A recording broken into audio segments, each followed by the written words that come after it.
What if the oldest story ever told was never meant for us to fully understand?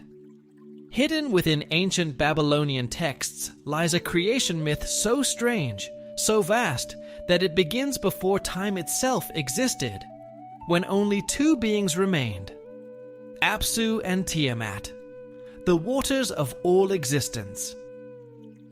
Settle in gently now, dear listener.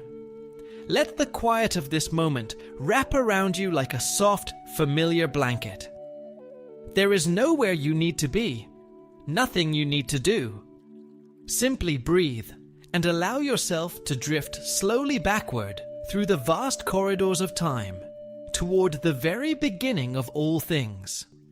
Tonight, we journey together to the oldest story ever told. There is a declaration at the opening of an ancient Babylonian poem. Words so old they seem to vibrate with the memory of a world not yet born. When the heavens above did not yet exist, when the earth below had not yet taken shape, there was Apsu, the primordial ocean of sweet and living water, and there was Tiamat, the great mother who gave birth to all things. These opening lines carry us to a place before time had learned to count itself, to a moment when the whole of existence rested in a state of undivided, unhurried potential, held within the forms of two vast and ancient beings whose very nature was water in its most essential expression. Imagine, if you can, what that silence must have felt like. Not the silence of an empty room or a quiet night, but the silence of a universe that had not yet decided to begin. No stars turning slowly in the dark, no wind moving across any surface, no tide pulling at any shore. Only those two great presences, breathing together in a darkness so complete and so gentle that it felt less like absence and more like a kind of perfect rest. This was the condition of all things before time drew its first breath. And it is here, in this impossible stillness, that our story takes its first tentative steps. In the Mesopotamian understanding of the world, the primeval state was not a simple emptiness or absence. It was not mere darkness or hollow silence. Chaos, as the ancient Babylonians experienced it, was something far richer and more alive. A generative force, trembling with possibility, a cosmic womb pregnant with everything that had not yet been dreamed. This vision stood apart quite remarkably from later philosophical traditions that would come to define chaos as pure negation, as nothing, as the mere absence of form. The people of ancient Mesopotamia saw something altogether different.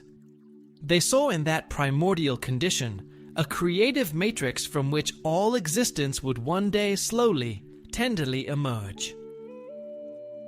The ancient inhabitants of the land between the rivers, those people who built their cities of mud brick on the flat and fertile plain where the Tigris and the Euphrates moved in their ancient courses toward the sea, had developed over countless generations a way of seeing the world that was deeply, intimately connected to the physical landscape around them. They lived in a country where water was everything. Where the river flooded, life followed. Where the river withdrew, the desert crept in with its slow and patient hunger. They had learned to read the world through water, and so when they reached for the deepest metaphor they could find for the mystery of origins, it was to water that they naturally turned. At the very heart of this understanding stood two figures, Apsu and Tiamat. Not abstract principles sketched faintly on the edge of thought, but living and breathing divine beings, possessed of personality and feeling, and the capacity for both love and terrible wrath. Their natures, their choices, and their fates would shape the destiny of all creation that followed. Apsu embodied the sweet, fresh waters that lay hidden beneath the surface of the earth, the underground rivers and secret springs whose gentle flow nourished life and made civilization possible in the dry and unforgiving landscape of ancient Mesopotamia. In that parched world, where the distance between fresh water and death could be measured in footsteps, Apsu's domain was not merely symbolic. It was the literal foundation upon which human existence rested. His name descended from the Sumerian Abzu, meaning the waters beneath the earth, and his reach extended through all the aquifers and subterranean streams that ancient peoples recognized as the mysterious source of wells and springs that seemed to rise from nowhere. In the art of the ancient world, Apsu appeared as a bearded figure of majestic bearing, streams of water flowing from his broad shoulders or pouring from the vessels he carried, marking him unmistakably as the generous provider of the water that made life bloom. There was something deeply reassuring about Apsu's nature, something that the ancient Mesopotamians would have recognized in the reliable appearance of water at the bottom of a freshly dug well, in the coolness that rose from the earth on a hot summer morning, in the steady murmur of a spring that had been flowing for as long as anyone could remember. He was the constancy beneath the world, the patient and enduring presence that kept the surface of things alive even when the sky withheld its rains and the rivers ran low. To pray to Apsu was to acknowledge a debt so old and so fundamental that it preceded memory itself. A debt owed not to any particular blessing, but to the simple, continuous fact of being alive in a world that might so easily have been dry as bone. Tiamat, whose name carries the same deep root as the Hebrew word tehom, meaning the abyss, embodied the vast and turbulent saltwater oceans that stretched beyond the edges of the known world. She was primordial femininity given form, the great and terrible mother whose body would one distant day become the raw substance from which the heavens and the earth were shaped.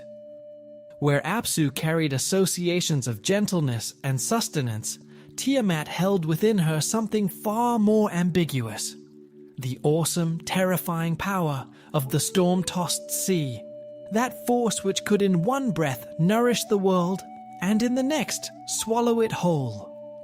Ancient artists rendered her as a vast serpentine dragon, sometimes bearing many heads, her body sheathed in scales that caught the light like the fractured surface of deep and restless water, her eyes glowing in the cosmic dark like distant stars. She was the horizon that ancient sailors feared and revered in equal measure, the place where the sky came down to meet the water, and the two became indistinguishable from one another. She was the deep current that moved far beneath the waves, invisible from above, felt only as a sudden and irresistible pull. Those who lived near the sea and made their lives upon it understood Tiamat in their bones, in the way that experienced sailors understand weather, not as an intellectual concept, but as a presence, something that could be read and respected, but never truly commanded. Her love, when it manifested as calm seas and following winds, was the most generous thing in the world. Her anger, when storms came up without warning and darkness swallowed the horizon, was the most terrifying. The role of water as the primordial substance in the cosmological vision of the ancient Near East cannot be understood too deeply or appreciated too fully. Water possessed a quality of perfect metaphorical fitness for the representation of original existence. It was formless, yet capable of assuming any shape offered to it. It was transparent, yet held within itself the reflection of all things. It gave life, yet carried the potential for annihilation.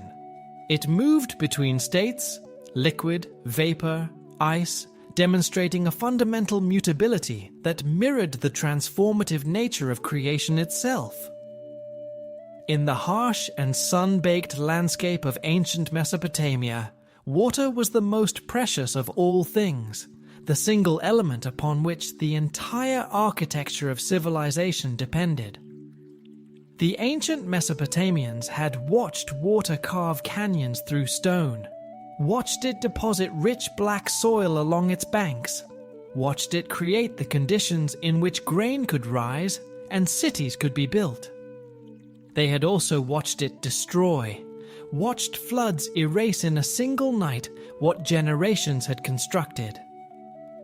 This profound duality made water the perfect emblem of the ambivalent nature of all primordial things, simultaneously creative and destructive, nurturing and terrifying, the source of order and the seed of chaos. The primeval waters of Apsu and Tiamat thus stood for something larger than any physical substance. They represented the fundamental principle of creative potential, the raw, breathing possibility from which all differentiated existence would one day slowly emerge. Consider for a moment the weight of that image.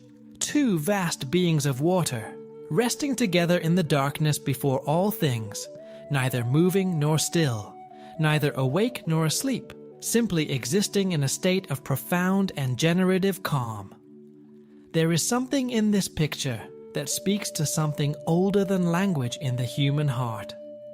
The memory, perhaps, of our own early existence in the warm and liquid darkness before birth, when the whole world was a gentle pressure and a rhythmic sound, and the complete absence of any need to be anything other than what we were. The Mesopotamian poets who first shaped these images were reaching for the same wordless knowledge, trying to describe in human terms a state of being that precedes the very categories through which we normally understand existence. The sacred union between Apsu and Tiamat was not merely biological in nature. It was the foundational pattern for all divine creation in the Mesopotamian cosmos, the expression in divine form of a principle that would echo through every subsequent act of making. Their cosmic mingling, the sweet waters of Apsu flowing into the salt waters of Tiamat, created the very conditions necessary for life to take its first tentative forms. Just as the meeting of fresh and salt water in the great river deltas of ancient Mesopotamia produced the most fertile and generous soil the world had ever seen, so this divine marriage brought forth the earliest generation of gods. First among these were Lammu and Lahamu, whose names connected them to the silt and sediment deposited by mingling waters, quiet, elemental beings whose very existence reflected the physical process by which mingled waters laid down the foundations of fertile earth. The river deltas of Mesopotamia were extraordinary places, landscapes of almost impossible productivity, created precisely at the boundary where fresh water met salt. The ancient peoples who farmed these regions understood in the most practical of terms that the meeting of opposites produced something richer than either could generate alone. The dark, nutrient-laden silt that settled where the rivers reached the sea was not the property of either the fresh water that carried it or the salt water that received it, but a gift created by their meeting. In this way, the birth of Lammu and Lahamu from the union of Apsu and Tiamat was not merely mythological narrative, but a direct reflection of observed natural reality, a reality so fundamental and so reliably repeated that it seemed reasonable to locate its origin at the very beginning of all things. From Lachmu and Lahamu came Anshar and Kishar, whose names meant whole sky and whole earth, vast deities of expanding consciousness who embodied the growing horizons of a cosmos learning to know itself. Their union in turn produced Anu, the great sky god, who would himself become the father of Ea, known to the Sumerians as Enki, the god of wisdom, magic, and the sweet subterranean waters that sustained all life beneath the surface of the earth. The genealogy of the gods was not an arbitrary arrangement of divine names, but a map of cosmic development, each generation representing a further differentiation of the original undivided potential into specific defined forms. From undifferentiated water came silt and sediment, the first solid matter. From silt and sediment came the distinction between sky and earth, the first spatial organization. From sky and earth came the Divine Father, and from him the God of wisdom, the first emergence of self-conscious intelligence within the cosmos. Each step in this sequence represented not merely a new divine birth, but a new level of complexity in the universe's gradual process of coming to know itself. The birth of these successive generations established procreation as the primary mechanism of cosmic development, setting in motion a family tree whose branches would stretch to encompass all of existence. Creation was not, in this understanding, a single act performed in a single instant. It was an ongoing process of generation and regeneration, with each new divine birth adding fresh complexity and new structures to the growing cosmos. Before Apsu and Tiamat had come together in their original union, there had been no separation between above and below, no distinction between different realms. Their union had created the first differentiation in all things, the first polarity, the first boundary, and from that initial distinction, all the rest of creation would eventually follow. This vision of the primordial waters as the source of all things was not unique to the ancient Babylonians, though they developed it with extraordinary sophistication and theological depth. In the cosmology of ancient Egypt, the god Nun represented the primeval waters from which the first land rose like a gift from the deep. Depicted as a bearded figure holding aloft the solar bark, his body representing the infinite expanse of watery potential that surrounded and supported all created things, none was more static than the dynamic pair of Apsu and Tiamat. He was less a participant in creation than its eternal backdrop. The Egyptian creation myth from Heliopolis describes how the god Adam rose from none through an act of self-creation, calling into existence the first divine couple through his own solitary effort. This lonely interior act of making stands in clear contrast to the Mesopotamian emphasis on union between complementary forces. Yet both traditions arrived at the same fundamental insight, that water was the primordial substance, the sea of formless potential from which all differentiated existence first emerged. Egypt and Mesopotamia, though separated by the great desert that lay between the Nile and the Euphrates, shared a common experience of water as the source of life in an otherwise inhospitable landscape. Both civilizations had grown up in river valleys where the annual flooding of great rivers deposited the fertile soil upon which agricultural abundance depended. Both had developed cosmological systems in which water played the role of primordial substance. Yet the character of their respective cosmologies reflected the different characters of their rivers. The Nile, whose floods were remarkably predictable, arriving each year with the regularity of a faithful servant, produced a civilization characterized by stability and a sense of cosmic order guaranteed by divine providence. The Tigris and Euphrates, whose floods were far less predictable and sometimes catastrophically violent, produced a civilization more attuned to the uncertainty and conflict that characterized the Mesopotamian creation myths. The parallels in the Hebrew scriptures are perhaps the most familiar to Western ears, and they are striking in their intimacy with the Mesopotamian tradition. In the opening verses of Genesis, before any act of creation has taken place, the Spirit of God moves over the face of the waters, and those waters are called Tehom, the deep. This Hebrew word shares its root directly with the name Tiamat, and the connection is no accident of language. It speaks of cultural transmission, of a tradition flowing like water from one civilization to another, transformed in its passage but recognizable still in its essential nature. In the biblical account, however, the primordial waters are no longer divine beings with personalities and histories. They are passive matter, raw material upon which the will of a single God operates to impose order and form. The deep is described as dark and formless, waiting in silence for the first word of creation to be spoken.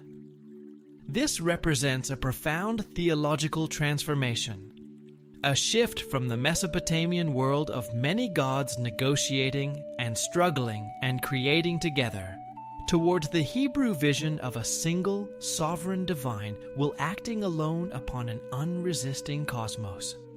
Yet the older memories persist, surfacing in the poetry of the Psalms and the imagery of the Book of Job, where God's mastery over the sea and over the great sea monsters, Leviathan and Rahab, is invoked in language that echoes the combat myths of ancient Mesopotamia.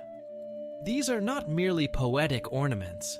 They are preserved traces of an older theological inheritance, reshaped and reinterpreted but never entirely forgotten. Like a river that goes underground for a time and then resurfaces miles away, the ancient stories found their way through the strata of successive religious traditions, emerging in new forms, but carrying within them the chemical signature of their original source. The scribes and scholars of ancient Israel were sophisticated readers of the world around them, aware of the older traditions from which their own religious inheritance had grown, and skilled in the art of transforming those traditions, preserving what was most fundamental while redirecting its theological significance. They understood that the stories people tell about the beginning of all things are never merely stories about the past. They are always, at the same time, claims about the present, about the nature of the power that governs the world, about the proper relationship between human beings and the cosmos they inhabit, about what can be trusted and what must be feared. The transformation of Tiamat from a divine being into a passive substance was not a small editorial change.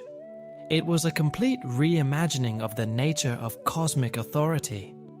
Even the rational philosophical traditions of ancient Greece carried water's primordial significance forward in transformed guise.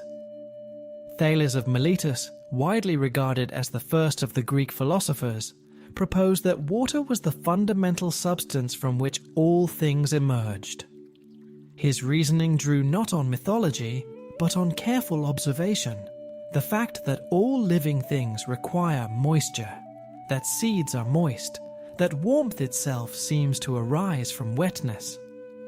In this way, the ancient mythological intuition about water as the source of all things found its way into the earliest forms of scientific inquiry, suggesting that what the myth-makers had perceived was not mere fantasy, but a genuine insight into the nature of reality, expressed through the language available to them. There is something touching about this continuity. The recognition that the ancient poet, standing on the bank of the Euphrates at dusk, watching the light fail over the water, and reaching for words to describe the mystery of why anything exists at all, and the philosopher sitting in his garden in Miletus several centuries later, approaching the same question through the discipline of systematic observation, were in some sense engaged in the same project. The language had changed, the method had changed, the cultural context had changed beyond recognition. But the question remained the same, and the intuition that pointed toward water as the answer retained its power across all those transformations.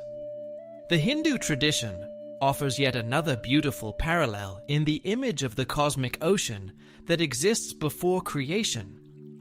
The vast and dreaming sea upon which Vishnu reclines on the great serpent Shesha, dreaming the universe into slow and gradual existence. The waters here are not chaotic forces to be defeated, but the quiet, receptive medium within which divine imagination unfolds. The image of a god resting upon primordial waters, while creation gently takes shape around him, resonates deeply with the Mesopotamian sense of the primeval waters as a generative medium full of sleeping potential. In the Indian tradition, this image carried a quality of profound peace, the god sleeping on the face of the deep, his dream becoming the world itself, a kind of divine reverie from which the waking is always yet to come. There is something in this picture that aligns beautifully with the mood we are cultivating tonight, dear listener. The sense of a universe held in gentle suspension between one state and another, between dreaming and waking, between the formless and the formed.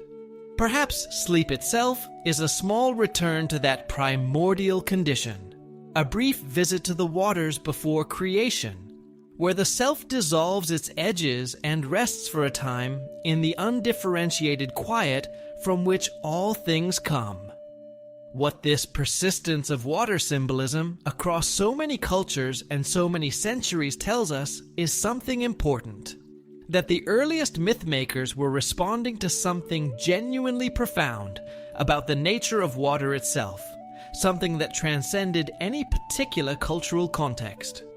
Water's formlessness, its reflectivity, its capacity to sustain and to destroy, its movement between states of being, all of these qualities made it a natural and almost inevitable symbol for the primordial condition from which all ordered existence emerges. The ancient Mesopotamians were among the first to develop this symbolism into a complete and sophisticated theological system. But they were followed, in one form or another, by virtually every major tradition of human thought that came after them. From the fertile and generative union of Apsu and Tiamat, then there emerged the successive generations of divine beings, each more complex and more dynamic than those who had come before. Where Lahmu and Lahamu had been relatively simple and quiet manifestations of silt and sediment, their descendants Anshar and Kishar embodied the expanding horizons of sky and earth, and their offspring Anu, the great sky god, stood at the center of a growing and increasingly differentiated divine family. And from Anu came Ea, the god of wisdom, a deity of unprecedented depth and cunning, who had inherited from his great-grandfather Apsu the dominion over the sweet waters beneath the earth, while surpassing every previous generation in the subtlety of his intelligence and the breadth of his magical knowledge. Ea was a deity unlike any who had existed before him. Where earlier gods had been content to dwell quietly within their designated spheres, following the rhythms and patterns established at the beginning of time, Ea possessed a restless and endlessly inventive energy that could not be contained by tradition or precedent. Ancient texts described him as having 4 eyes and 4 ears, symbols of his extraordinary perceptiveness, his ability to see and hear things that lay hidden from every other divine being. His beard flowed with living streams of water, and fish moved through its depths, marking him unmistakably as the master of the aquatic realm below the earth. The ancient Mesopotamians had a deep reverence for wisdom of the kind that Ea embodied. Not mere intelligence or cleverness, though he possessed those qualities in abundance, but something more profound. The ability to perceive the hidden connections that ran through all things, to read the subtle language in which the universe communicated its intentions, to understand not only what was happening, but why, and not only why, but what would follow. This was the wisdom of the craftsman who understood the nature of his materials, the farmer who could read the weather in the color of the evening sky, the physician who could tell from the quality of a patient's pulse what was happening in the deepest chambers of their body. It was practical, grounded, connected to the world. and it was, in Ea's hands, elevated to a cosmic principle. The younger gods who gathered around Ea shared something of this dynamic nature. They held assemblies, debated cosmic matters with great enthusiasm, created new technologies, and moved ceaselessly through the divine realms in a way that their ancient predecessors had never imagined. Their very existence introduced into the primordial cosmos something entirely new: noise, movement, competition, and the restless, urgent pursuit of knowledge and power. This represented more than mere generational difference. It was a fundamental tension between the old and the new, between the conservative and the progressive, between those forces that seek to preserve what has always been and those that cannot help but push toward what might yet become. The younger gods celebrated their assemblies with a kind of joyful abandon that had never been seen in the primordial cosmos before. They sang, they debated, they feasted on whatever nourishment the divine realm provided. They invented games and played them with the intensity of beings discovering for the first time what it felt like to want something, to compete for it, and to feel the surge of satisfaction that came with winning. They were alive in a way that their ancestors had never quite been. Not because their ancestors lacked consciousness, but because the primordial gods had existed in a state of such complete self-sufficiency that there had never been anything to want, nothing to pursue, no gap between what they were and what they desired to become. The younger gods had introduced into the cosmos the profound and disruptive gift of desire. For Apsu, the disruption was increasingly intolerable. As the embodiment of the stable, life-giving fresh water that flowed in its ancient and predictable channels, Apsu stood for cosmic order in its most fundamental expression. The ceaseless activity of the younger gods, their debates that never ended, their movements that never stilled, created a constant noise that shattered the primeval quiet he had always known. This was not merely a matter of personal inconvenience. The chaotic energy being generated by the younger gods threatened the delicate balance upon which the entire flow of life-giving water depended. The theological implications ran deep. Apsu's distress embodied the cosmic principle of conservation, the tendency of established systems to resist change and maintain the patterns that had always sustained them. His reaction represented the universe's own resistance to evolutionary transformation. There is something deeply human in Apsu's predicament, something that resonates across the millennia between his mythological existence and our own. Every generation that has ever lived has contained within it both the impulse to preserve what has been given and the impulse to change what is no longer adequate. Every parent has felt, in some measure, the bewilderment of watching children become something different from what their elders had imagined or intended. Every tradition has faced the question of how much novelty it can accommodate before the thread connecting present to past becomes so attenuated that it breaks entirely. Apsu's distress was not merely the petulance of an old god unwilling to share his space.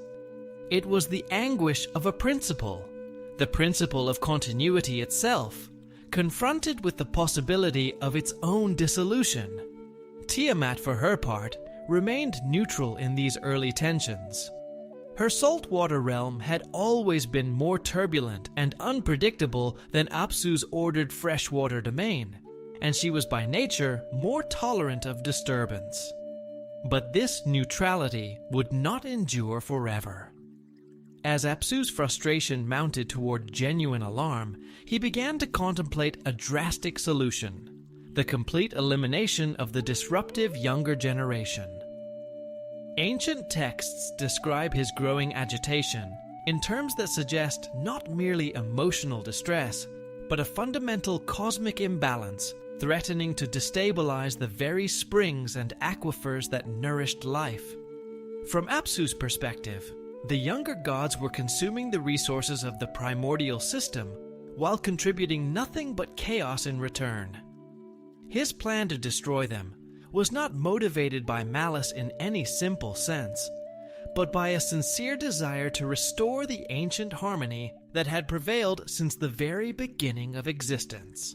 He went to Tiamat with his plan, as any consort would bring a weighty decision to be shared. And here the ancient poets pause to give us one of the most quietly revealing moments in the entire epic, because Tiamat, upon hearing his intention, was not immediately persuaded. She recoiled from the idea. She who was herself the ocean of primordial chaos, she who embodied the terrifying potential for destruction, drew back from the notion of killing these bright, noisy, newly born beings who were, after all, the children of her own children. There was something in her that recognized itself in their restlessness, that responded to their vitality with something closer to protective tenderness than to the cold calculation of survival. She argued against Apsu's plan, and the fact that she did, even temporarily, even unsuccessfully, tells us something important about the nature of Tiamat that we will need to remember when we encounter her later in a very different aspect. Yet this intention revealed the dangerous shadow side of any purely conservative force. The principle of preservation, carried to its extreme, becomes indistinguishable from destruction. A cosmos that would rather annihilate new life than accommodate change had transformed the very impulse toward order into something that threatened to extinguish the possibility of all future development. Ea discovered Apsu's murderous intentions through his extraordinary perceptiveness and magical ability, and his response marked a crucial turning point in the history of the cosmos. Where previous conflicts had been settled through physical strength or the weight of natural authority, Ea's approach relied upon cunning, upon the deep knowledge of hidden connections that ran through all things, and upon the creative power of sacred speech. He employed magical incantations against Apsu, and in the Mesopotamian understanding, these were no mere spells or mystical performances. Words, properly spoken, possessed creative power, comparable to the physical forces that had shaped the primordial cosmos. Ea's incantations worked by restructuring reality at its most fundamental level, using the vibrational authority of sacred language to alter the very fabric of existence. The Mesopotamian understanding of magical language was one of the most sophisticated aspects of their entire intellectual tradition. They understood that words were not merely labels attached to things, but were in some sense constitutive of things, that the name of a thing participated in its essence, that a correctly spoken formula did not merely describe a reality, but contributed to its production. The temple scribes who preserved and transmitted the great magical texts of ancient Mesopotamia were not preserving superstition, but a highly developed theory of language and its relationship to the physical world.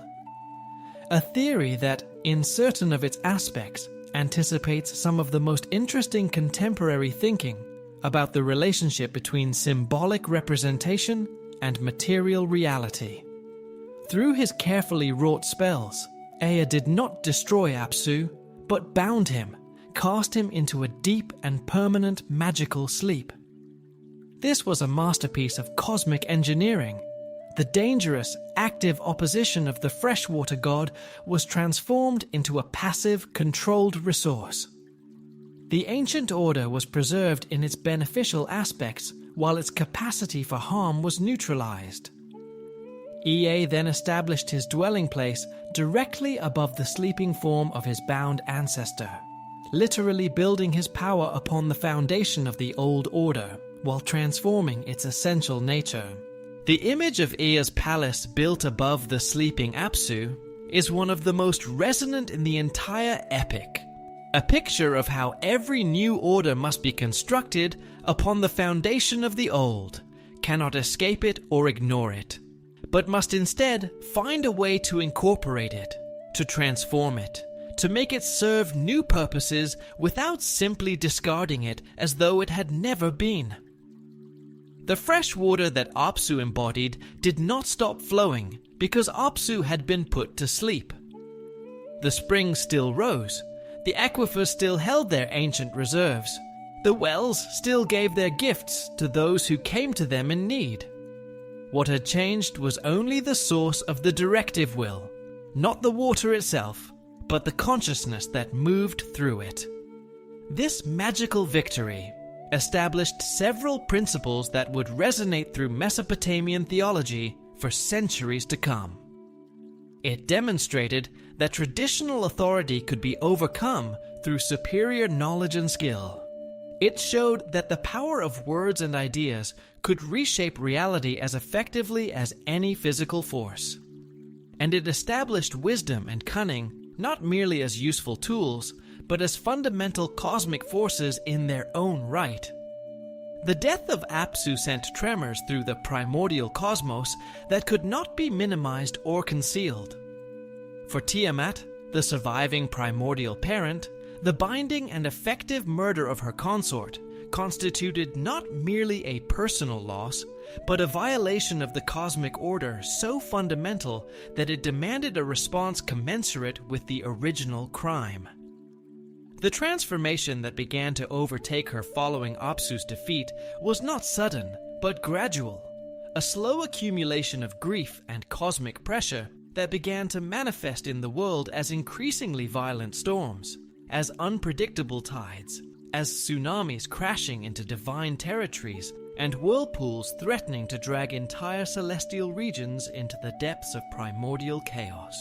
Grief is one of the most transformative forces in existence, and the ancient poets knew this in their bones. They understood that a being who loses what is most fundamental to them does not simply mourn and recover, but is in some sense remade by the loss. That the same deep waters that had once cradled life could, under the pressure of sufficient anguish, turn toward its undoing. Tiamat's transformation was not a betrayal of her nature, but an expression of it. She had always contained within herself both the creative and the destructive potential of the primordial ocean. What grief did was simply shift the balance, tilting the vast weight of her being away from the generative and toward the obliterative. Where Tiamat had previously embodied the generative potential of chaos, the creative matrix from which new forms of existence could emerge, she now began to manifest chaos in its purely destructive aspect. The fertile salt water that had once mingled with Apsu's fresh water to create conditions for divine procreation became bitter and corrosive, capable of dissolving rather than generating new forms of life. Her very essence was shifting, slowly but unmistakably, from cosmic womb to cosmic grave. The theological complexity of this transformation touches on profound questions about the nature of feminine divine power in ancient Mesopotamian religion. Tiamat's evolution from passive primordial mother to active agent of vengeance embodied the culture's deep ambivalence toward feminine authority. The recognition that the same generative power that gave birth to all things necessarily contained within itself the capacity for their destruction, since creation always involves the transformation or elimination of what existed before. The specific nature of Tiamat's transformation reflected distinctly Mesopotamian concerns about the relationship between civilization and the natural forces that both sustained and threatened it. The ancient Babylonians built their cities on a narrow margin of safety, always aware that the same rivers that made their agriculture possible could, in a single season of exceptional rainfall, sweep everything they had built into the sea. They worshipped the forces that sustained them precisely because those same forces could destroy them. because the boundary between the sustaining and the destroying was not fixed but fluid, dependent on circumstances that no human planning could fully control. Tiamat's evolution from mother to monster was, among many other things, a meditation on this precariousness, a mythological working through of the terrifying truth that the ground of all being is also the abyss of all ending. As Tiamat's grief crystallized into determination, she began preparing for war on a scale the cosmos had never witnessed. She recognized that the magical innovations which had enabled Ea's victory over Apsu meant that traditional divine authority and natural power alone would be insufficient. Her response involved the deliberate creation of an army of monstrous beings whose sole purpose was warfare and destruction. 11 terrible creatures whose forms drew upon the deepest fears embedded in Mesopotamian consciousness. The choice of 11 as the number of Tiamat's monsters was not arbitrary. Numbers carried significance in ancient Mesopotamian thought that went far beyond their mathematical properties. 11 was the number that exceeded the completeness of 10 without achieving the new cycle of 12. It was the number of incompleteness, of something that had pushed beyond proper boundaries without yet becoming anything new.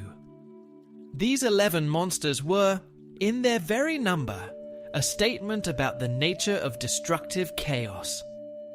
It is always this excess, this transgression of proper limits, this refusal to stop where stopping would preserve the whole. The great dragon, first among these, was a serpentine colossus whose scales were impervious to conventional weapons, whose breath could poison the very air, whose roar could shatter mountains. The viper combined supernatural size and intelligence with the capacity to assume human form, infiltrating enemy ranks before revealing its nature at the moment of greatest tactical advantage. And its venom carried a curse capable of transforming its victims into similar creatures, creating the possibility of exponential multiplication through a kind of biological warfare. The Sphinx combined the body of a lion, the wings of an eagle, and the mind of a human being, in a configuration that exceeded the terror of any of its component parts, its riddles not mere intellectual puzzles, but magical formulas capable of trapping victims in states of paralysis. The great lion blazed with a mane of actual fire, its claws capable of tearing through divine flesh, its eyes capable of freezing enemies with fear. The mad dog embodied rage taken to cosmic extremes, driven by insatiable violence, its howl a rallying cry for the forces of destruction. The scorpion man possessed human intelligence mounted on an arachnid body of natural armor, capable of scaling vertical surfaces and crossing water, wielding weapons while delivering venomous strikes with supernatural precision. The storm demon appeared as a humanoid figure woven of swirling winds and lightning, able to generate tornadoes and hailstorms indefinitely, never exhausting its destructive energies. The fishman could move through water with the speed of a dolphin while retaining the capacity for combat on land, its enhanced senses detecting enemies through vibrations and chemical traces. The bison demon combined the charging power of a great bull, magnified to cosmic proportions, with enough tactical intelligence to follow complex battle plans. Each of these terrible beings was a distortion of something familiar.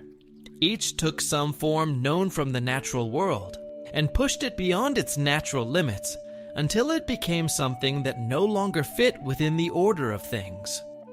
This was precisely the point. Tiamat was not creating new things so much as taking existing things and removing from them the constraints that made them part of a functioning world. The dragon was a serpent, freed from all limits of size and vulnerability. The mad dog was an animal freed from all limits of restraint and purpose. The storm demon was a weather system freed from all limits of duration and direction. In this way, each monster embodied a specific kind of cosmic disobedience, a refusal of the boundaries that made the world habitable. Each of these monstrous creations carried within its design specific capabilities intended to counter the advantages that had enabled the younger gods' previous victories. And each had been born, not from sexual union, but from Tiamat's rage alone, embodying pure destructive intent without any balancing creative aspect. The saltwater goddess had begun creating through fury rather than through love. To lead this terrible army, Tiamat elevated Kingu, a relatively minor deity associated with the darker aspects of water, to the position of supreme commander and new consort. His selection was based not on genealogical standing or traditional qualifications, but on his absolute loyalty to the cause of vengeance. And upon Kingu, she bestowed the Tablets of Destiny, those sacred objects that were not merely administrative documents, but the very laws governing the operation of the universe itself. Possession of the tablets granted their holder the legitimate right to command the basic forces of existence, making their bearer the rightful ruler of the cosmos, according to the most ancient divine law. The Tablets of Destiny were among the most potent symbols in all of ancient Mesopotamian mythology, objects that appeared in multiple stories, always carrying the same extraordinary significance. They were not simply a list of rules or a calendar of divine duties. They were the cosmos itself in written form, the universe compressed into symbols that could be held in the hands and read with the eyes. To possess them was to possess the right to say what was real, to determine the boundary between what existed and what did not, to speak the final word on every question that mattered. When Tiamat placed them around Kingu's neck and declared him their bearer, she was doing something far more radical than appointing a general. She was asserting that the old order had been broken so completely that even its most fundamental laws required new custodianship. The sight of Tiamat's monstrous army assembling in the saltwater depths, combined with reports of Kingu's elevation to supreme command, could no longer be dismissed or minimized. The younger gods convened their assemblies in a state of mounting alarm, but found themselves paralyzed by philosophical divisions and the absence of any single figure who possessed both the military capability and the political authority to unite them under a single purpose. Anu, as supreme sky god, possessed the theoretical authority of senior status, but his power had always been exercised through consensus rather than decree, and his increasingly passive approach to divine affairs had left him ill-equipped for the kind of crisis now confronting the divine world. Ea, whose magical genius had overcome Apsu, lacked the martial attributes necessary for leading an army against Tiamat's terrible forces. Enlil commanded the storms, but his authority was limited to atmospheric phenomena. Shamash blazed with solar power, but only in daylight hours. The younger gods found themselves in the position of any deliberative body confronted with an existential emergency, rich in individual talents, poor in unified will.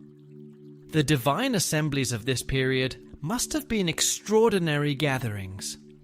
Dozens of powerful beings, each commanding some aspect of cosmic function, each accustomed to operating with a great degree of autonomy, each possessing strong opinions about the proper course of action, and none possessing sufficient authority to simply declare a course of action and be obeyed. The debates would have filled the divine halls with a noise not entirely unlike the noise that had originally disturbed Apsu's rest. The noise of minds working urgently against a problem that felt simultaneously enormous and somehow still unreal. It is the nature of existential threats that they are difficult to fully believe in, until they are already upon you. The younger gods had never faced anything like Tiamat's preparations before, and part of their paralysis was simply the paralysis of the genuinely unprecedented. It was in this atmosphere of anxious deliberation that attention gradually turned toward Marduk, the young son of Ea, born in the palace his father had constructed above the sleeping form of Apsu. The circumstances of his birth had been extraordinary. Conceived of Ea's union with Damkina, a goddess associated with the fertile earth, while drawing additional power from his proximity to the bound Apsu beneath his birthplace, Marduk had entered the world as a deity who combined the intellectual and magical capabilities of his father with physical attributes that far exceeded those of any previous divine generation. Ancient texts describe him as possessing 4 eyes that could see in all directions simultaneously, 4 ears that could detect sounds across cosmic distances, a form of towering height and radiant power. His hair flowed like liquid fire, shifting between gold and crimson with his emotional state. His beard contained streams of living water that never ceased their gentle movement. But more significant than any physical attribute were the magical and intellectual capabilities he had inherited and developed through his unique upbringing. There was, in the ancient Mesopotamian accounts of Marduk's youth, a quality of luminous strangeness, a sense that those who encountered him in his early years recognized that they were in the presence of something outside their categories of experience, something that exceeded the frameworks they had developed for understanding divine beings. His father Ea, who had seen much and understood more than almost any other deity, would look at his son sometimes with an expression that combined enormous pride with something very close to awe. He had created conditions for a particular kind of excellence to emerge, but the result had exceeded his calculations in ways that even his 4-eyed perception had not anticipated. Where Ea required careful preparation and precise ritual formulations to achieve magical effects, Marduk could reshape reality through the sheer force of his divine will. His commands carried such authority that the basic elements of existence responded instantly to his desires. His mastery over wind and storm was particularly remarkable. Not the limited dominion over atmospheric phenomena that Enlil possessed, but a cosmic scale power extending to the creation and direction of winds that could span entire divine territories. His breath could become a gale capable of leveling mountains, while his whispered words could carry messages across infinite distances. And the 4 directional winds that became his signature weapons were not merely meteorological phenomena, but conscious extensions of his divine will. The north wind, carrying the bitter cold capable of freezing entire armies solid. The south wind, carrying scorching heat that could melt stone and metal. The east wind, carrying the regenerative power of dawn, able to heal wounded allies and break enemy curses. The west wind, embodying the finality of endings, draining life force from enemies and decaying their weapons and defenses. The 4 winds, in ancient Mesopotamian cosmology, were not simply natural phenomena, but divine messengers. The breath of the cosmos, moving between its different regions, carrying information and influence from one part of the world to another. Every Mesopotamian who had stood on a flat rooftop at night and felt the wind change direction understood in some wordless way what Marduk's mastery over the winds meant. It meant the ability to be present everywhere at once, to act at a distance, to reach across the void between one point and another without the slow friction of physical travel. The winds were the nervous system of the cosmos, and Marduk had learned to speak their language.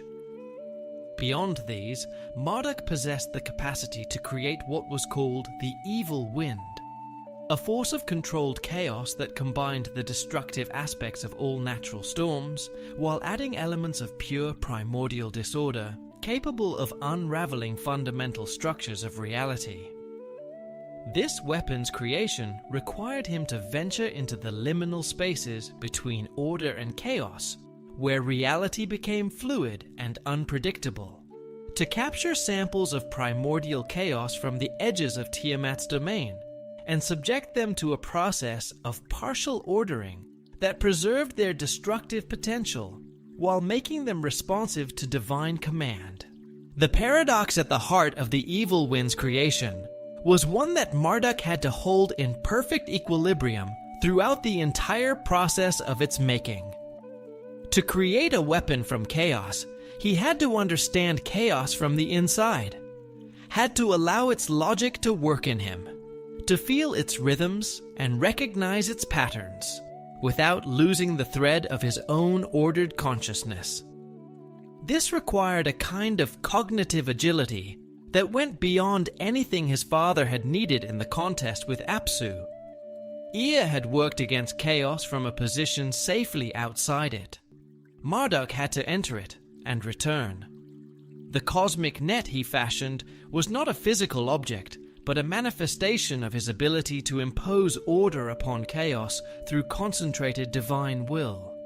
A restraint woven from solidified intention, drawing its strength from the gravitational attraction between celestial bodies, from magnetic fields, from temporal currents, from strands of the aurora borealis, and threads spun from the Milky Way, and most powerfully from fibers drawn from the roots of the world tree itself, which could bind creatures regardless of their dimensional origin or metaphysical nature.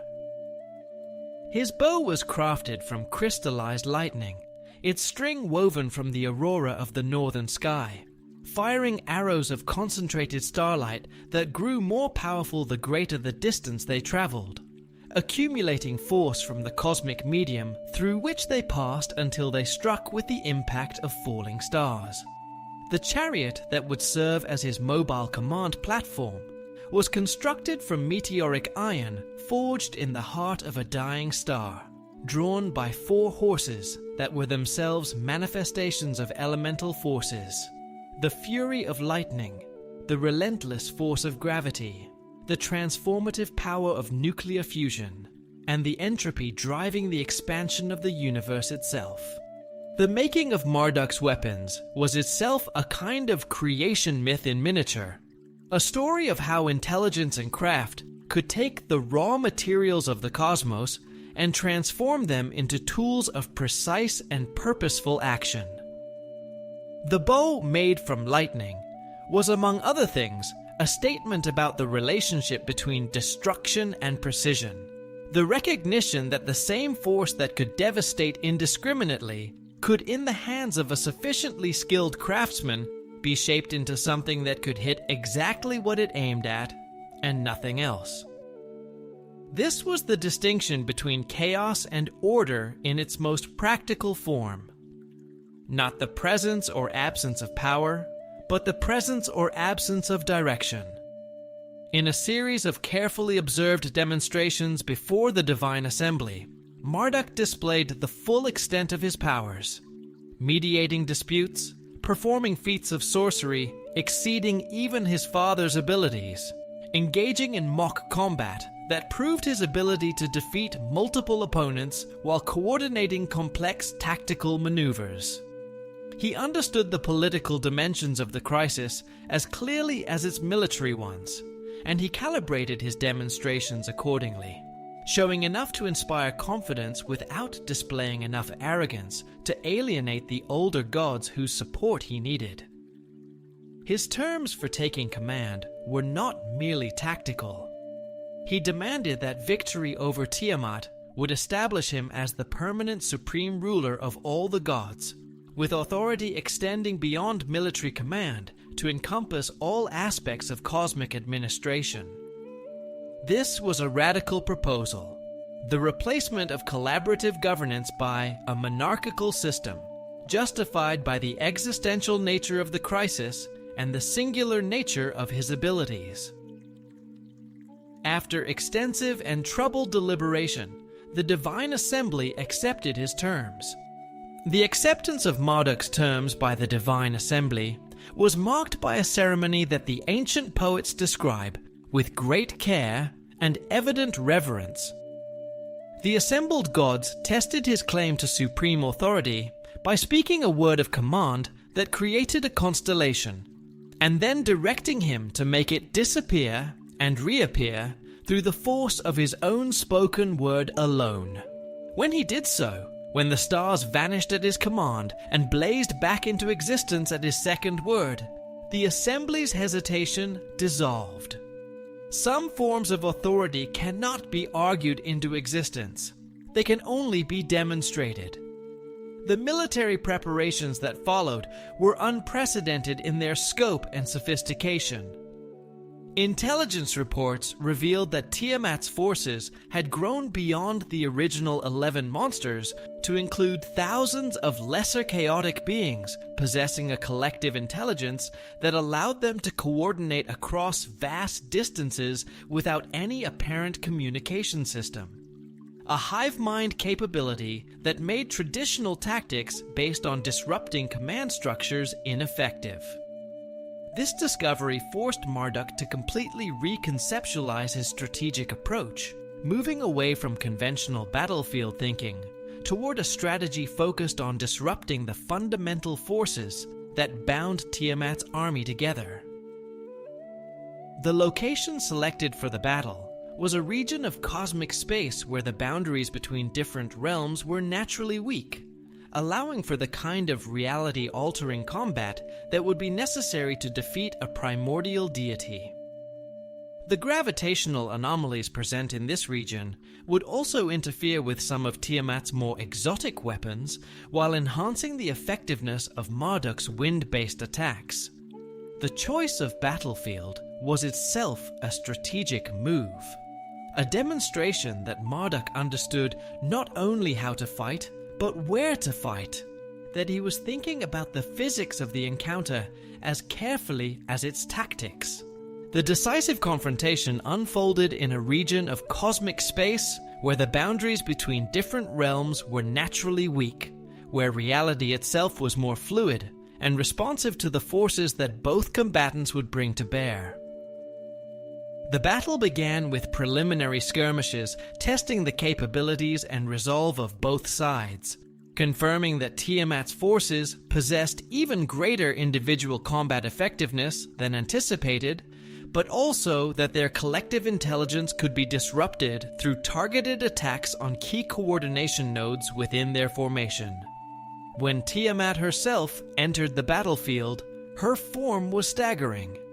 Her body now spanning dimensions that challenged the normal limits of physical existence. Her scales plates of crystallized chaos that reflected and distorted reality around her. Her multiple heads operating independently, each capable of devastating attacks while the others maintained defensive vigilance. Her primary weapon was the ability to generate streams of primordial chaos that could dissolve the fundamental structure of anything they touched, actively unmaking their targets at the most basic level of existence and returning them to the undifferentiated state that had preceded creation. And here, at the moment of their confrontation, the ancient poets paused to give us something unexpected. A brief exchange between Tiamat and Marduk before combat begins, in which Marduk challenges her to face him alone, and Tiamat accepts. There is something in this pause, this moment of stillness before the storm, that carries an almost unbearable weight. These two beings looking at one another across the void of cosmic space, the great-grandmother who had existed before time, and the young god born in his father's palace above her consort's sleeping form. Between them lay everything that had been lost and everything that might still be created. Between them lay the entire question of what the universe would be, The initial phase of direct combat between Marduk and Tiamat involved a complex and breathtaking dance of attack and evasion. His superior mobility allowed him to avoid the most devastating of her attacks while launching probing strikes. The arrows from his lightning bow penetrated her chaotic defenses, but the wounds healed almost immediately through her primordial regenerative power. The four winds proved more effective, forcing her to divide her attention across multiple simultaneous threats. The north wind's freezing assaults slowed her movements. The south wind's heat disrupted her chaotic emanations. The east wind's illumination cut through the reality distortion surrounding her. The breakthrough came with the deployment of the evil wind, that weapon of controlled chaos shaped to match the frequency of Tiamat's own chaotic armor, using chaos to fight chaos in a way that bypassed her natural immunities. Its assault created a cascade failure in her defenses, and into this momentary vulnerability, Marduk deployed the cosmic net, which expanded to encompass her entire form, its constituent strands beginning the process of imposing order upon her chaotic essence, constraining not only her physical movement, but her ability to manipulate reality itself. In her desperation, Tiamat attempted a final gambit to destabilize her own essential nature and unleash all of her remaining power in a single catastrophic explosion that might take her enemy with her into oblivion. The resulting detonation of chaotic energy created a localized breakdown in the structure of reality, opening rifts to dimensions that had never been part of the ordered cosmos. And yet, Marduk survived. He emerged from the chaos storm to find himself surrounded by the scattered remains of what had once been the most powerful force in existence. Tiamat's immense corpse floated in the void, her body stretched across dimensions that defied normal spatial measurement, each scale the size of a mountain range, each organ containing raw material enough to forge entire worlds. The sight was simultaneously horrifying and inspiring. Her death had not merely eliminated a threat, it had created an unprecedented opportunity.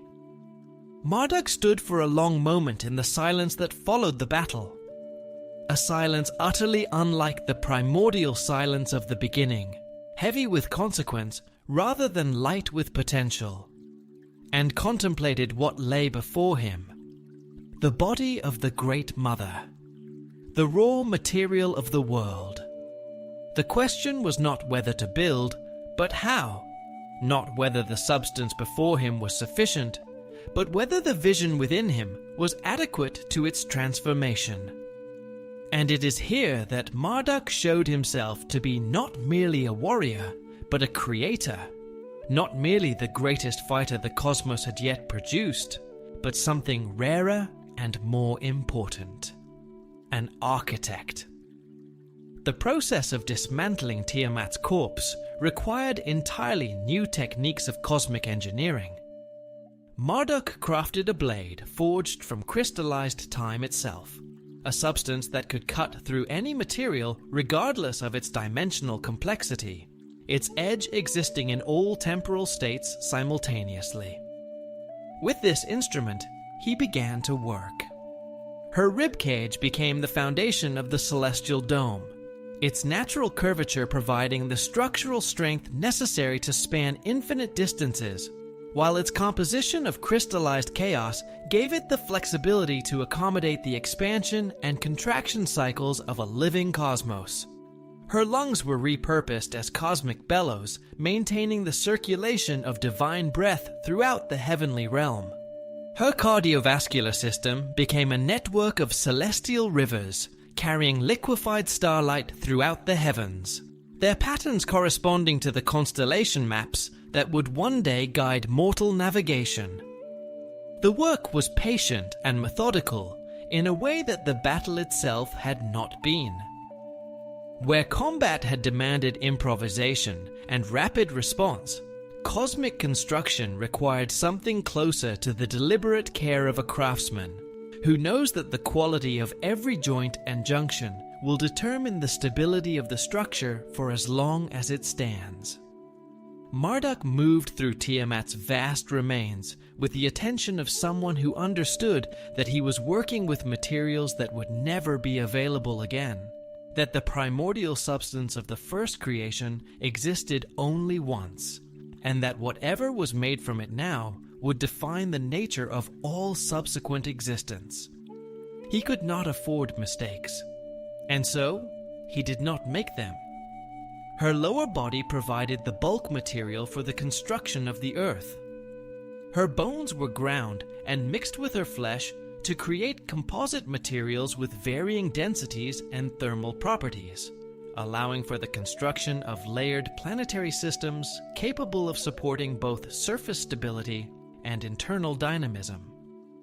Her heart, placed at the center of the terrestrial realm, was modified to produce the ordered energies that would sustain biological processes while maintaining the geological activity necessary for planetary evolution. Its rhythmic pulsing established the fundamental temporal cycles governing all terrestrial existence, from the daily rotation marking the passage of days to the seasonal variations driving agricultural life. Her liver became the fertile river deltas that would cradle the first civilizations. Her kidneys were positioned to create mountain ranges whose mineral compositions would provide the raw materials for technological development.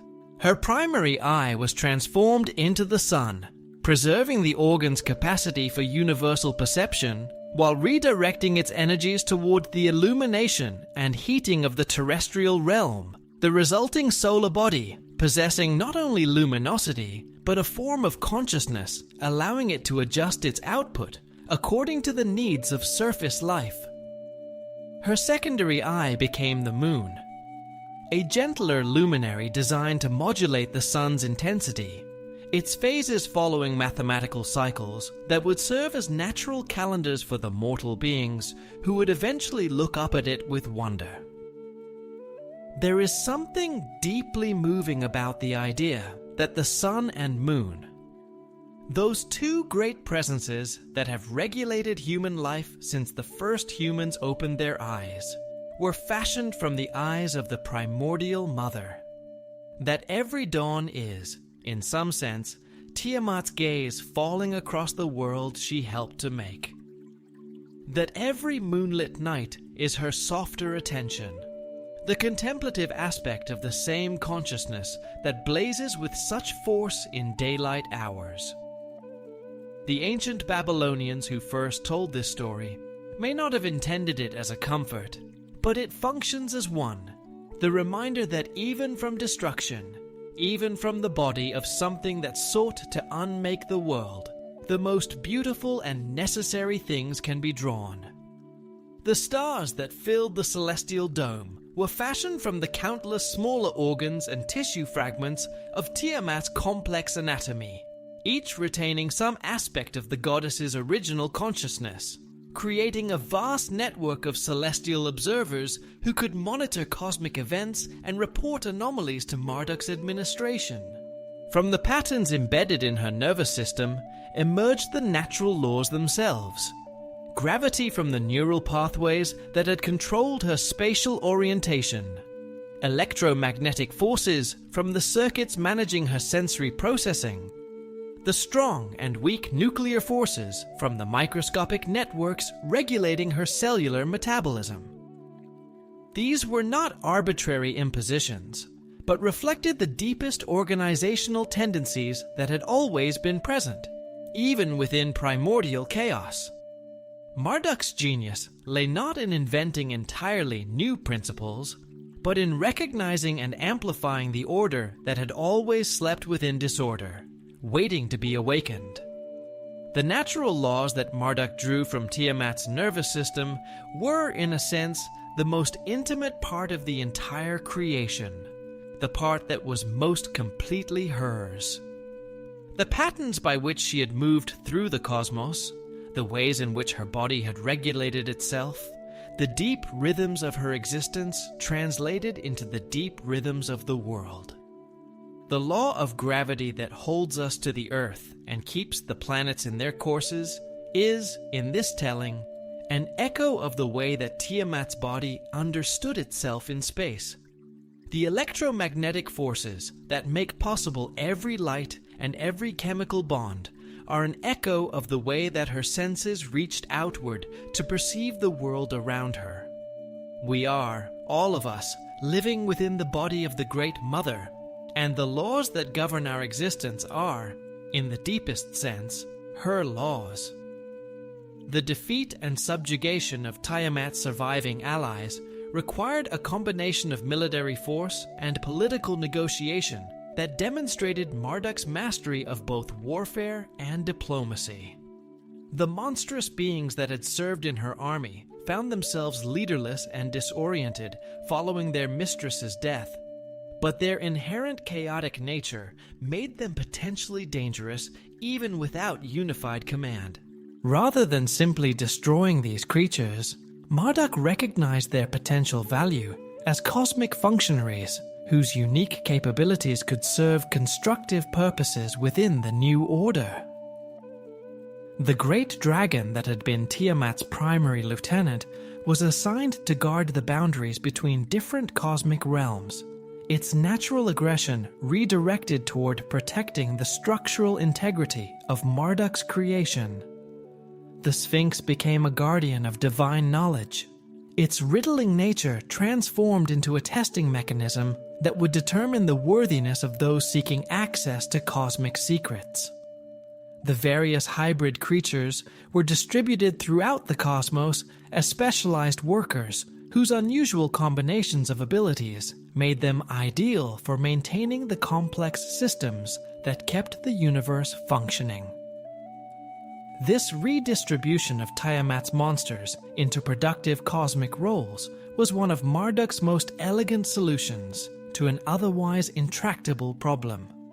He understood that the forces of chaos could not simply be annihilated, that they were too fundamental a part of the cosmos's composition to be simply removed without leaving a gap that would, eventually, fill itself with something worse. What could be done was to redirect them, to give them work that matched their particular natures while keeping them oriented towards the maintenance of order rather than its destruction. The great dragon, placed at the boundaries of cosmic realms, was still a dragon, still terrifying, still capable of immense destruction. But its terror now served the world rather than threatening it. The capture and interrogation of Kingu presented Marduk with both an opportunity and a challenge that would have profound implications for the future development of cosmic civilization. The former commander of Tiamat's forces possessed detailed knowledge of chaotic principles and primordial magic that could prove invaluable for understanding and controlling the more unstable aspects of the newly created cosmos. However, his absolute loyalty to the old order made him a potentially dangerous source of counter-revolutionary activity if he were allowed to remain active within the divine community. Marduk's solution to the king problem demonstrated his understanding that true leadership required not merely the defeat of enemies, but their transformation into productive members of the new social order. Rather than executing the former general or imprisoning him indefinitely, Marduk chose to extract Kingu's blood and use it as the raw material for creating an entirely new form of life that would serve the gods while lacking the rebellious tendencies that had characterized their progenitor. The blood that flowed from Kingu's veins carried within it the concentrated essence of primordial authority and divine knowledge, making it the perfect substance for creating beings who would possess intelligence and capability while remaining fundamentally loyal to the new cosmic order. This crimson fluid contained the memories and experiences of countless eons, the accumulated wisdom of the primordial age, and the magical potentials that had once made Kingu a formidable military commander. Marduk's decision to use this blood as the foundation for humanity represented a stroke of genius that would solve multiple problems simultaneously, while establishing the theological framework that would govern divine-mortal relationships for millennia to come. The ritual creation of the first humans required Marduk to work with clay drawn from the earth he had fashioned from Tiamat's lower body, mixing this terrestrial matter with Kingu's divine blood to produce beings who would exist at the intersection of mortal and immortal realms. This hybrid nature gave humans unique characteristics that distinguished them from both purely divine and purely material creatures. They possessed enough divine essence to understand and serve the gods effectively, but sufficient mortality to remain dependent on divine favor for their continued existence and prosperity. Consider for a moment the extraordinary metaphysical status this origin story confers upon human beings. Made from the substance of the earth, fashioned from a primordial goddess's body, animated by the blood of a divine general, humans in the Mesopotamian tradition were not the incidental products of an indifferent universe, nor the clay puppets of an absolute divine will. They were something more specific and more interesting. Beings who stood precisely at the junction between the divine and the material, capable of understanding the divine world and participating in its maintenance while remaining rooted in the physical earth that was their home. This in-between quality was not a limitation, but a definition. It was precisely what humans were for. The theological implications of humanity's creation from Kingu's blood established a complex relationship between mortals and the cosmic order that would profoundly influence Mesopotamian religious thought. Humans inherited from their divine progenitor both the capacity for rebellion against established authority and the knowledge necessary to serve divine purposes effectively. This dual nature made them simultaneously the gods' most valuable servants and their most potentially dangerous creations, requiring constant supervision and periodic intervention to maintain proper cosmic balance. The practical purpose that humans were designed to fulfill involved taking over the mundane maintenance tasks that had previously occupied the younger gods' time and attention. The complex systems that kept the cosmos functioning, the circulation of celestial rivers, the maintenance of stellar positions, the regulation of seasonal cycles, the management of terrestrial ecosystems required constant monitoring and adjustment that diverted divine energy from more important creative and administrative functions. By creating a species specifically designed to handle these routine operations, Marduk freed the gods to focus on higher-level cosmic governance, while ensuring that essential maintenance continued without interruption. The establishment of the first cities and temples represented the practical implementation of this divine-human partnership, creating physical spaces where mortals could perform their cosmic service while receiving the divine guidance necessary for effective operation. These early urban centers were not merely human settlements, but cosmic maintenance facilities where specially trained priests and technicians could monitor and adjust the various systems that kept local regions of the universe functioning properly. The ziggurats that dominated these cities served as communication towers that allowed human operators to receive instructions from their divine supervisors and report on local conditions that required divine attention. To stand at the foot of one of those great stepped towers in the early morning, watching the priests ascend through the cool air towards the shrine at the summit, was to witness something that was simultaneously administrative and transcendent: the daily work of cosmic maintenance, the keeping in order of a universe that required constant attention, performed by creatures who were themselves a kind of bridge between the earth and the sky. The ziggurat was not merely a building. It was a statement about the nature of reality, that the divine and the human were not simply different categories of being, but participants in a shared project, each contributing what they alone could provide. The ritual recitation of this great poem, known as the Enuma Elish, taking its name from its opening words, "When on high," during the Babylonian New Year festival, called the Akitu transformed creation narrative into living sacred drama. Celebrated during the spring equinox, when renewal was at its most potent, the 11-day festival corresponded to the 11 monsters Tiamat had created, with each day's ceremonies symbolically defeating one of those chaotic forces and reaffirming the triumph of order. The king of Babylon assumed the role of Marduk himself. The sacred weapons carried during the ceremony, crafted using techniques and materials believed to connect them to their cosmic prototypes. The climactic ritual defeat of the Tiamat figure, followed by the ceremonial creation of the world through the symbolic redistribution of her body, was not theatrical performance in any ordinary sense. It was believed to be cosmic maintenance, a genuine renewal of the forces holding the universe together for another year. The political dimensions of this ceremony were equally profound. The king's successful portrayal of Marduk demonstrated his fitness to serve as the god's earthly representative. The festival served simultaneously as religious ceremony, political theater, and social ritual, maintaining both cosmic and civic stability.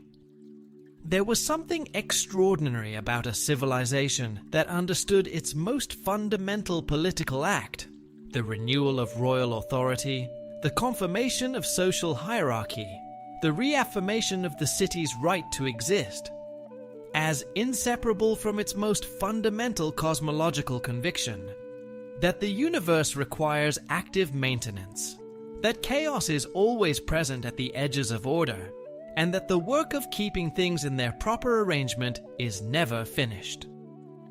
The Akitu festival was, in this sense, the most honest of political ceremonies.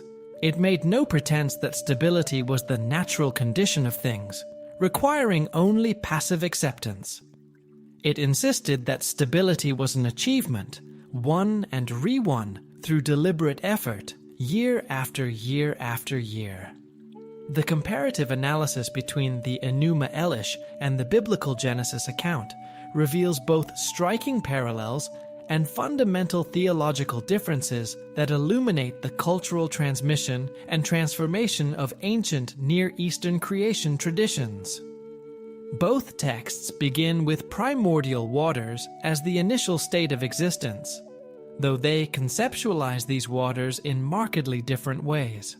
The Mesopotamian tradition personifies these waters as active divine beings whose interactions drive the creation process, while the Hebrew text presents them as passive matter upon which the divine will operate to impose order and structure.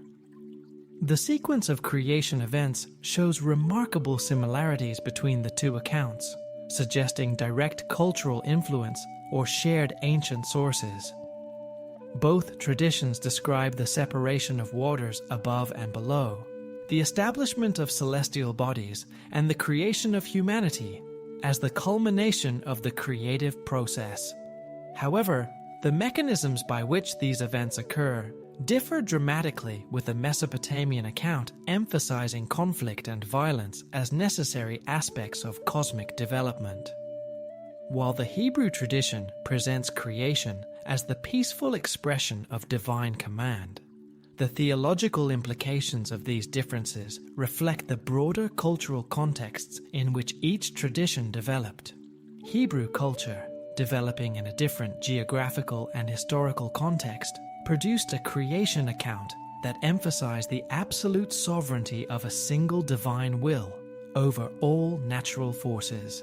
Genesis presents creation as the effortless expression of divine command, with no opposition or struggle required to establish cosmic order. This theological framework made divine power independent of external circumstances and eliminated the need for ritual renewal of cosmic stability. The Hebrew God creates through speech alone, demonstrating a level of authority that transcends the physical conflict required by Mesopotamian deities. The linguistic connections between the two traditions provide concrete evidence of cultural transmission, most notably in the relationship between the Mesopotamian Tiamat and the Hebrew Tehom. This linguistic parallel suggests that Hebrew tradition preserved memories of the older Mesopotamian cosmology while reinterpreting its theological significance within a monotheistic framework. Similar connections appear in the Hebrew references to sea monsters like Leviathan and Rahab, which echo the combat myths that were central to Mesopotamian creation accounts. The transformation of these shared motifs reveals the sophisticated theological work involved in adapting ancient traditions to new religious contexts. Hebrew scribes did not simply reject Mesopotamian cosmology, but rather transformed its central insights into forms compatible with monotheistic theology. The combat myth was preserved in biblical poetry and prophecy, but recontextualized as demonstrations of divine power rather than accounts of actual cosmic conflict. The transmission of Mesopotamian creation themes through various ancient cultures created a complex network of mythological traditions that influenced religious and philosophical development throughout the ancient world. Greek philosophical traditions absorbed many of these themes through cultural contact with Near Eastern civilizations, transforming mythological narratives into abstract theoretical frameworks that would influence Western thought for millennia. The concept of primordial chaos, as the source of ordered creation, appears in various forms throughout Greek cosmological speculation. From the early philosophers, who identified water as the fundamental element, to later thinkers who developed more sophisticated theories of cosmic evolution. Roman religious traditions incorporated Mesopotamian themes through their adoption of Greek philosophical frameworks and their direct contact with Near Eastern mystery religions. The Roman synthesis of these traditions created hybrid cosmological systems that combined mythological narratives with philosophical analysis in ways that would influence later European intellectual development. The influence of Mesopotamian creation themes on Gnostic traditions represents one of the most direct forms of cultural transmission, as Gnostic cosmologies explicitly incorporated many of the dualistic elements that had characterized ancient Near Eastern combat myths. The Gnostic understanding of creation as the result of conflict between opposing spiritual forces drew heavily on precedents established in texts like the Enuma Elish, though these themes were reinterpreted within frameworks that emphasized spiritual rather than physical conflict. The Gnostic concept of the demiurge as a false creator who fashions the material world from the remains of defeated spiritual beings shows clear parallels to Marduk's creation of the cosmos from Tiamat's corpse. Hermetic traditions preserved and transmitted many Mesopotamian themes through their emphasis on the correspondence between macrocosmic and microcosmic processes. The Hermetic understanding of creation as a process of emanation from primordial unity through various levels of manifestation echoed ancient Near Eastern concepts of divine procreation and cosmic generation. The Hermetic emphasis on the transformative power of divine speech and the creative potential of properly formulated incantations drew directly on precedents established in Mesopotamian magical traditions. The esoteric traditions that emerged during the medieval and Renaissance periods incorporated Mesopotamian themes through their study of ancient texts and their attempts to reconstruct primordial wisdom traditions. Medieval alchemical texts frequently reference creation myths as allegories for chemical and spiritual transformation processes, with the combat between order and chaos serving as a metaphor for the purification and refinement of base materials into noble substances. Renaissance magical traditions drew heavily on Mesopotamian precedents in their understanding of the relationship between divine names, cosmic forces, and practical magical operations. Modern archaeological discoveries have revolutionized scholarly understanding of the Enuma Elish through the recovery of multiple manuscript traditions that reveal the text's complex editorial history and regional variations. The discovery of the original Akkadian tablets in the ruins of Ashurbanipal's library at Nineveh in the 19th century provided the first complete version of the epic. But subsequent archaeological work has uncovered fragments and variant versions from sites throughout Mesopotamia that demonstrate the text's widespread influence and continuous transmission over more than a millennium.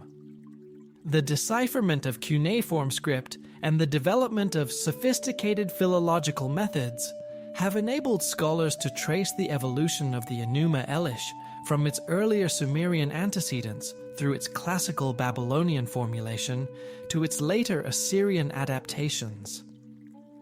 This textual analysis has revealed how the epic served not merely as religious literature, but as political propaganda that legitimized the supremacy of Babylon and its patron deity Marduk over rival cities and their local gods. The text's emphasis on Marduk's victory over primordial chaos served to justify Babylonian political hegemony by presenting it as the earthly reflection of cosmic order. Comparative analysis with other ancient Near Eastern texts has illuminated the broader cultural context in which the Enuma Elish developed, and the specific innovations that distinguished it from earlier creation traditions. The epic's sophisticated integration of cosmological speculation, political theology, and ritual instruction represents a level of literary and theological achievement that influenced subsequent religious traditions throughout the ancient world. Modern scholarship has recognized the text as one of the foundational documents of Western civilization, whose influence extends far beyond its original Mesopotamian context. The continuing relevance of the Enuma Elish for contemporary religious and philosophical inquiry reflects its sophisticated treatment of fundamental questions about the nature of order, chaos, authority, and creative power that remain central to human experience. The epic's exploration of the relationship between tradition and innovation, its analysis of the role of conflict in cosmic development, and its investigation of the responsibilities that accompany supreme power continue to provide insights relevant to modern theological and philosophical discourse. There is, finally, something that the Enuma Elish understands about the nature of creation that no subsequent tradition has entirely surpassed. And it is this, that the universe is not a gift simply given, but a structure continuously maintained, a stability perpetually won from the ever-present possibility of its dissolution. The forces that Tiamat embodied did not disappear when she died. They became the world. The chaotic potential that had existed in the primordial waters before any god was born did not vanish when Marduk fashioned the heavens and earth from Tiamat's body. It became the physical world itself, became the constant motion of the stars, the unpredictability of the weather, the slow grinding of geological forces, the turbulent fertility of the river deltas where fresh water met salt. Order is not the absence of chaos, but its temporary domestication, its patient incorporation into forms that can sustain life. This understanding, that the world requires maintenance, that stability is an achievement rather than a given, that the forces of dissolution are always present and must always be attended to, was not a counsel of despair for the ancient Mesopotamians. It was, rather, the foundation of their deepest purpose. If the world required maintenance, then their work mattered. If stability was an achievement, then their efforts contributed to something real and necessary. If the forces of chaos were always present, then every year that passed without catastrophe was a victory, however quiet, won by the collective will of gods and humans working together toward a shared and fragile good. The legacy of the ancient words preserved in the Enuma Elish thus extends far beyond its historical significance as an artifact of ancient Mesopotamian culture. The epic's profound insights into the nature of cosmic order and its sophisticated treatment of the relationship between divine authority and creative power established intellectual and spiritual frameworks that continue to influence human understanding of existence itself. Through its transmission across cultures and its adaptation to new theological contexts, the Enuma Elish has become one of the foundational texts of human civilization, whose influence on religious thought, philosophical speculation, and literary expression continues to shape contemporary culture in ways both obvious and subtle. The epic stands as a testament to the enduring power of mythological narrative to illuminate the deepest questions of human existence while providing practical guidance for the organization of social and spiritual life. And now, dear listener, the stars are high and the night is still, and the ancient story has been told once more in the darkness, as it was told so many times before, in so many different voices across so many different centuries. Let the images settle gently into the quiet of your mind, growing softer now, like the last light at the edge of a long and beautiful evening. The primordial waters breathing in the darkness before time began. The slow emergence of divine beings from their luminous depths.